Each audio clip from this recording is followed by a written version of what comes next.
Perkenalkan, nama saya Kenny Abesandi Saputra dari Program Studi Pendidikan Teknik Mesin B. Nomor induk mahasiswa 2003-790.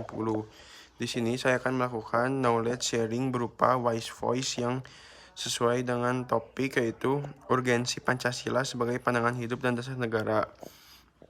Pancasila adalah jati diri bangsa Indonesia sebagai falsafah, ideologi, dan alat pemersatu bangsa Indonesia.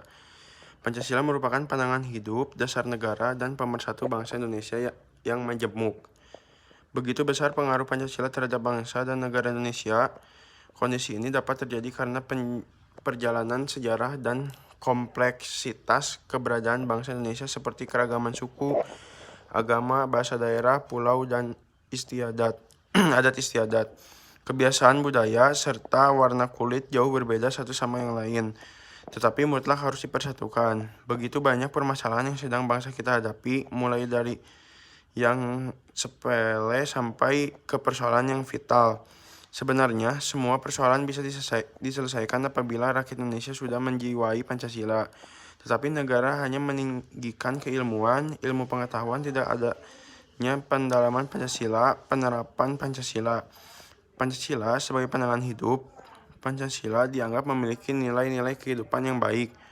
Pancasila dijadikan dasar dan motivasi dalam sikap, tingkah laku, dan perbuatan hidup bermasyarakat, berbangsa, dan bernegara. Semua sila dari Pancasila tidak dapat dilaksanakan secara terpisah-pisah, karena Pancasila merupakan satu kesatuan yang utuh dan saling berkaitan. Sila ketuhanan yang Maha Esa adalah sila pertama dan utama yang mendasari keempat sila lainnya. Dalam 4 pilar kehidupan berbangsa dan bernegara, tahun 2012, karya Jimli As-Siddiqi, dorongan keimanan dan ketakwaan terhadap Tuhan Yang Maha Esa menentukan kualitas dan derajat kemanusiaan seseorang di antara sesama manusia, sehingga kehidupan bermasyarakat dan bernegara dapat tumbuh sehat dalam struktur kehidupan yang adil. Dengan demikian, kualitas peradaban bangsa dapat berkembang secara terhormat di antara bangsa-bangsa.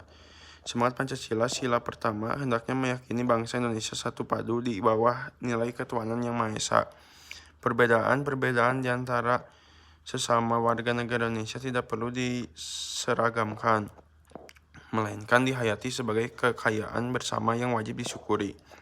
Keragaman di Nusantara harus dipersatukan dalam wadah negara Indonesia yang berdasarkan Pancasila. Maka dalam kerangka kewarganegaraan tidak perlu dipersoalkan mengenai etnis, agama, warna kulit, dan bahkan status sosial seseorang. Semua orang memiliki kedudukan yang sama sebagai warga negara. Setiap warga negara adalah rakyat. Rakyat itulah yang berdaulat dalam negara Indonesia. Urgensi Pancasila sebagai dasar negara. Insinyur Soekarno mengembangkan urgensi Pancasila secara ringkas tetapi meyakinkan. Pancasila adalah Weltanschauung, satu dasar falsafah dan juga satu alat pemersatu bangsa yang juga pada hakikatnya satu alat mempersatukan dalam perjuangan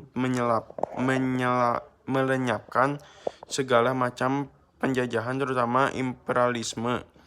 Memahami urgensi Pancasila sebagai dasar negara bisa menggunakan dua pendekatan, yaitu pendekatan institusional dan pendekatan sumber daya manusia.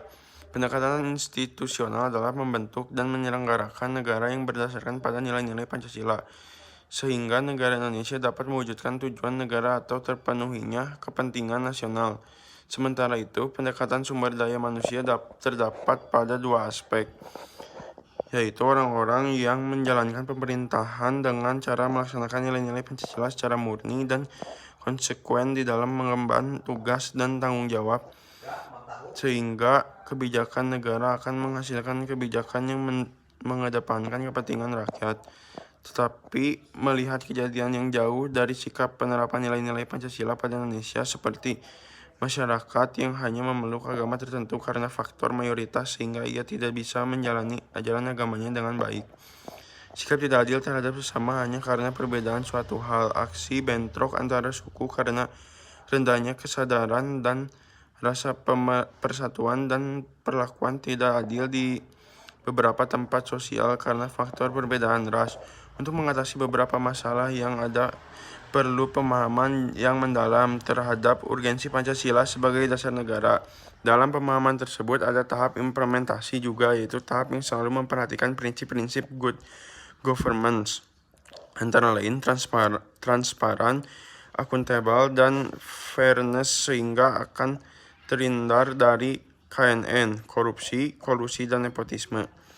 Dan warga negara yang berkiprah dalam bidang bisnis harus menjadikan Pancasila sebagai sumber nilai-nilai etika bisnis yang menghindarkan warga negara melakukan free fight liberalis. Tidak terjadi monopoli dan monopsoni, serta warga negara yang bergerak dalam bidang organisasi kemasyarakatan dan bidang politik. Maka Indonesia akan mencapai tujuan yang dicita-citakan seperti yang diharapkan pejuang-pejuang pada masa dulu, jika rakyat Indonesia menerapkan nilai-nilai yang terkandung dalam Pancasila.